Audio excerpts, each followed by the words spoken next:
In just the 2 days since Steve Jobs died, millions of people have taken inspiration in the words he left behind.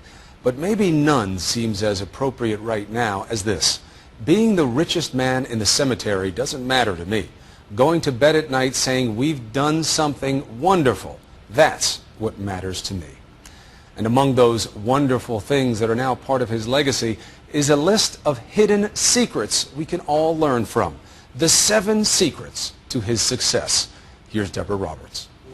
How is it that a college dropout who landed in his parents' garage, who was once kicked out of his own company, could cast such a dazzling spell, turning the inconceivable into things we can't live without? Maybe down to 61 degrees in San Francisco. What did Steve Jobs know that we don't?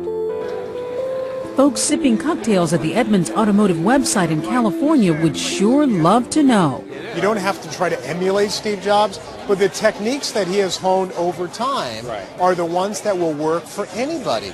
Author and consultant Carmine Gallo has built a career sharing the special secrets of Steve Jobs, most gleaned from the man himself. Sometimes life's going to hit you in the head with a brick. Don't lose faith. And those who worked with him.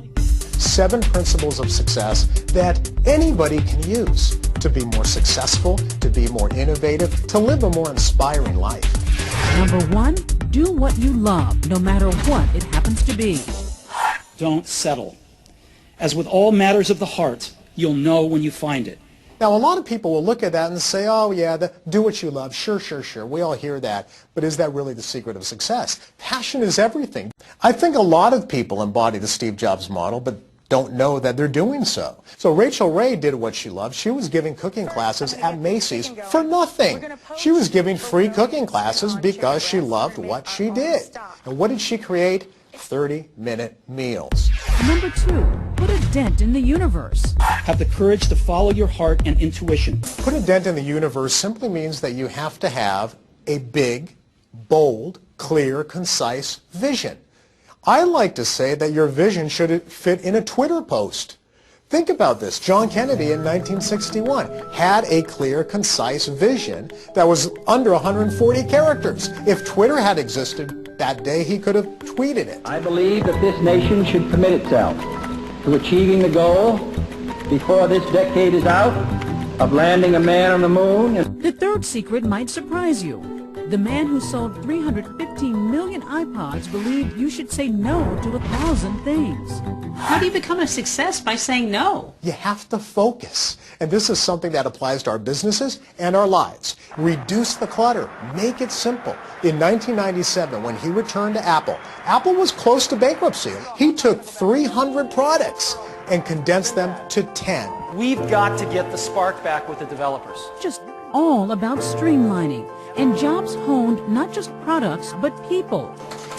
Robert Pringley worked with him starting in 1977. Steve felt very strongly that he could only interface with about a half a dozen people. And so therefore, he had to concentrate at any given moment on who were the half a dozen most important people in his life. And if you are in the top 6, you get all my time. If you fall off, if you're number 7 or 57, I don't know you. Simplicity in everything, even down to the trademarked black turtleneck and jeans. In latter years, he decided that he would wear the same outfit every day so that he didn't have to think about it. No one had to think about it. There were no decisions.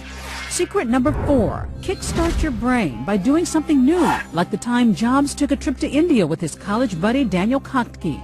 He's the one who proposed the trip. He had shaved his head.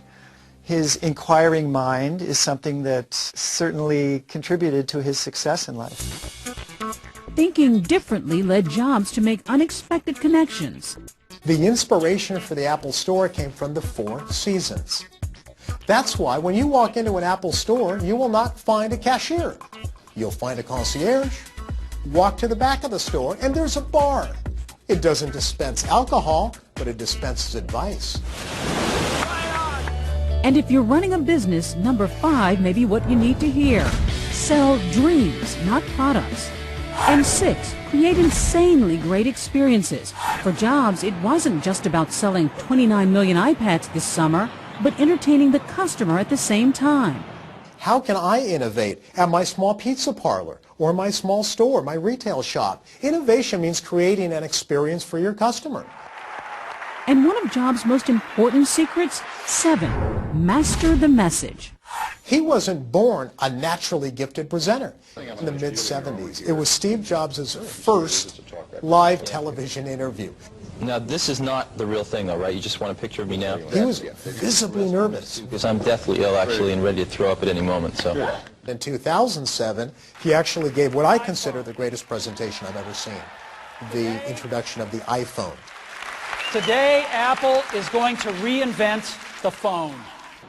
So how does all this relate to the rest of us? Even if you're not the head of a company, you are being judged by how well you give a presentation, how well you communicate, just to get that first job out of college, and then next job and climb the career ladder.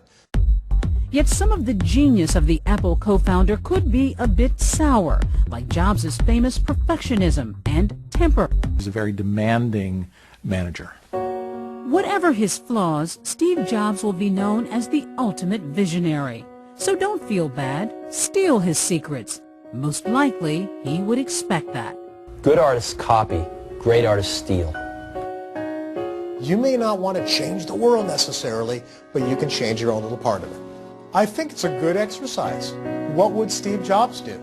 It's tough. When you start asking yourself, what would Steve do? It's a high bar to reach, but it's worth reaching.